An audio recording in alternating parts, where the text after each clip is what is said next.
সালাতে দোয়া কবুল হয়। সালাতে দোয়া কবুলের তিন জায়গা। একটা হচ্ছে তাকবীরে তাহরিমার পরে আমরা সানা পড়ি না, আমরা তো একটা পড়ি।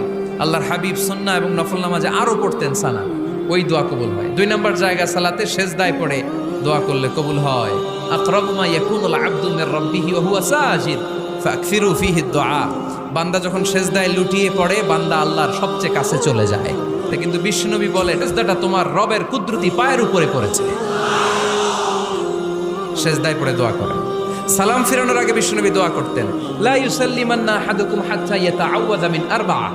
আল্লাহর হাবিব বললেন, চার জিনিস থেকে পানাহ না আছে আমার কোন উম্মত যেন সালাম না ফিরায়। তারা যেন পড়ে, আল্লাহুম্মা ইন্নী আউযু বিকা মিন আযাবিল কবর, আউযু বিকা মিন আযাবি জাহান্নাম, আউযু বিকা মিন ফিতনাতিল মাহইয়া ওয়াল মামাত, আউযু বিকা মিন ফিতনাতিল মাসিহিদ দাজ্জাল।